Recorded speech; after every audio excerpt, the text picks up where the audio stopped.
about some more stuff. Today, I believe maybe I'll talk about the government a little bit. Just occurred to me, well, it's occurred to me before, but I just thought about it this morning. After hearing a commercial on the radio about Click It or Ticket, which, as most people know, is the seatbelt law in North Carolina.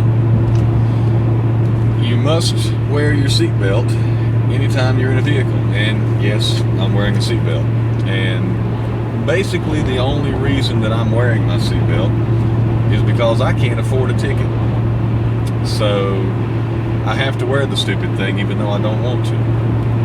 Now, I remember back when there was no seatbelt law. All cars had seatbelts, standard from the factory, but it was the option of the driver and passenger as to whether or not they wanted to wear their seatbelt. And that sounds fine with me. Why does the government force things upon us that they don't need to be forcing upon us? Adults have functional brains. We can actually think and make decisions for ourselves. I don't believe the government understands that.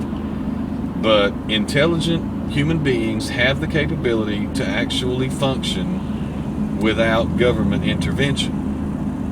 And I can get in a car and decide for myself whether or not I want to wear a seatbelt.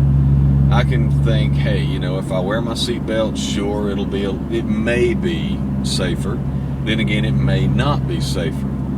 I actually have a friend who was in a car accident many years ago, and she was the only person in the car wearing a seatbelt, and she was the only person in the car who was seriously injured. Nobody else in that car was wearing a seatbelt, and they all got out with relatively minor injuries. My friend was wearing her seatbelt, and she was basically trapped in the car and pinned and was unable to avoid getting some serious brain damage injuries from that accident. And the people, the police or whatever who investigated the accident said that had she not been wearing her seatbelt, she probably would have been either thrown from the vehicle or been able to move or get out of the way of whatever, and might not have sustained such serious injuries. So I don't care what statistics say, I don't care what anybody says, I'm not 100% convinced that wearing a seatbelt is any safer than not wearing a seatbelt. And if it was up to me, if I could afford to have a seatbelt ticket and pay for it, which unfortunately I can't, I would not wear this stupid thing at all. Because it's uncomfortable and it's just ridiculous. And my car also has airbags. I'm not particularly fond of airbags either. I don't think airbags should be mandatory on vehicles. I think the manufacturer should decide if their vehicle's chassis and body is strong enough to withstand an accident without an airbag. Because honestly, my sister was in an accident and her airbag deployed, and she received more injuries from the airbag itself than the accident. She got no injuries from the accident, but the airbag bruised and burned her face all the way down to her chest. And that is ridiculous. An airbag is supposed to save your life, it's supposed to prevent injuries, but she was just completely scorched and bruised and battered. Looked like somebody had beat her up and then hit her with a flamethrower. I mean, it was horrible. Of course, it was minor. I mean, it wasn't like life-threatening or anything like that, and she fully recovered. But still, the fact that the airbag caused that kind of injury is just ridiculous. But I was looking at YouTube the other day, and I like to look at these old car commercials. Sometimes when I'm looking at those old car commercials from the 1950s, 1960s, I think, hey, I was born 30 years too late, man. I should be driving around in a 1958 Ford Fairlane right now, or a 61 or a 63 Mercury Monterey Breezeway sedan. I mean, you know, those were the most awesome cars ever. And, you know, or a 58 Thunderbird, or a 67 Mustang, or a 63 Thunderbird. I mean, any of those cars. I've owned a couple of classic 1960s cars, and I miss those cars terribly. A 67 Fairlane, a 67 Thunderbird, and a 69 Cougar.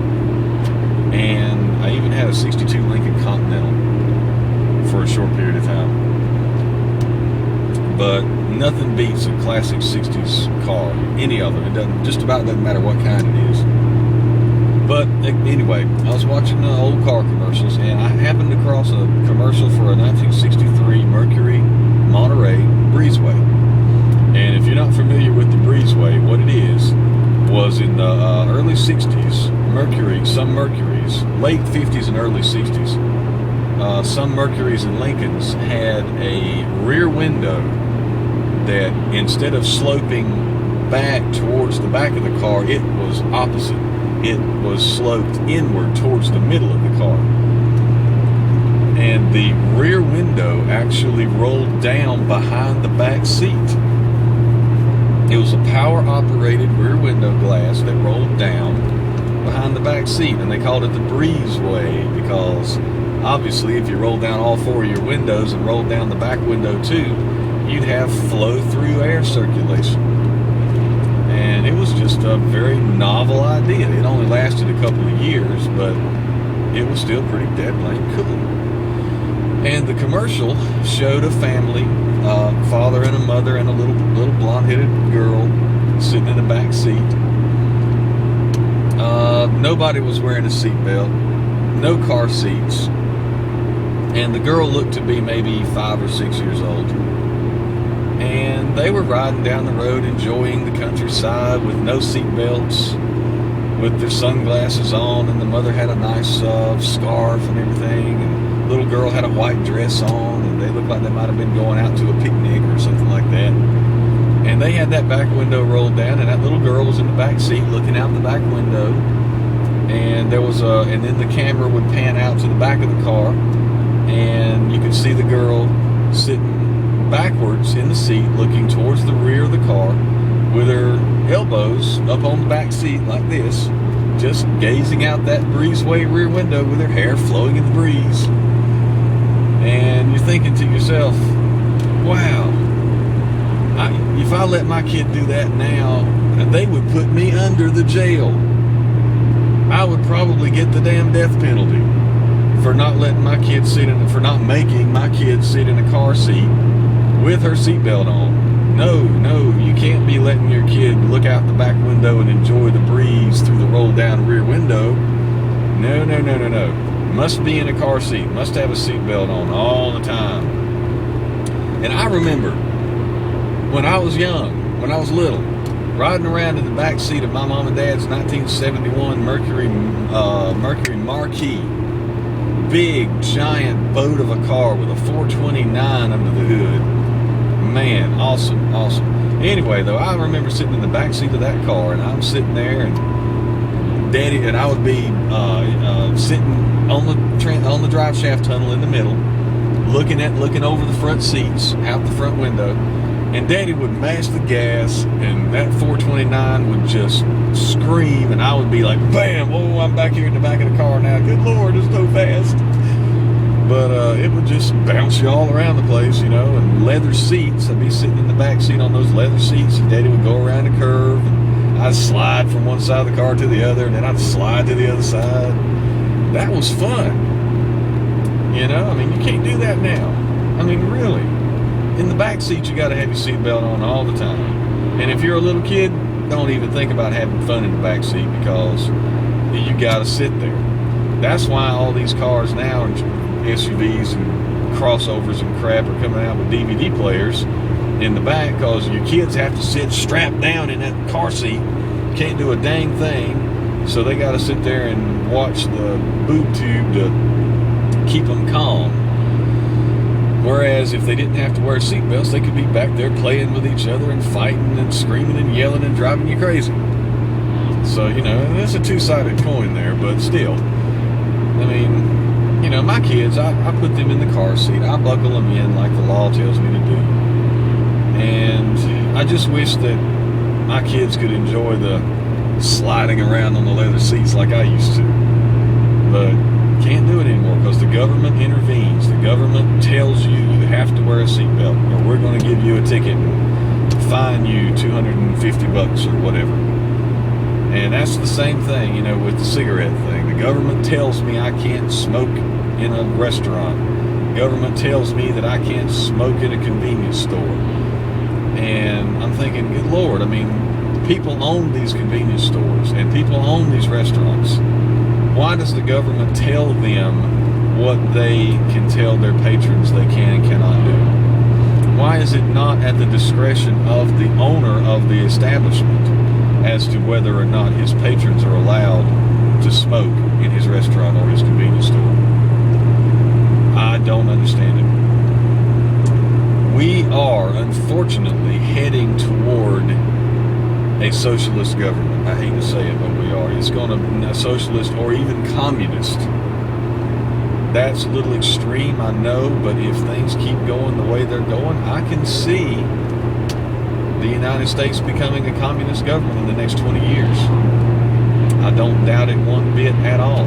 It could very well happen. And it scares me. It bothers me. I just don't even know what else to say.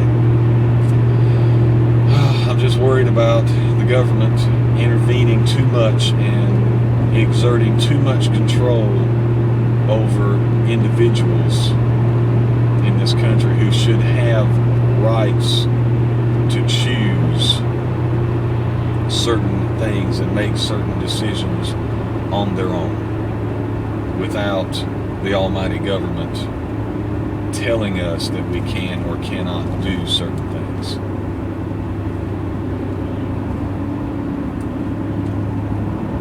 I guess that's about all for me for today.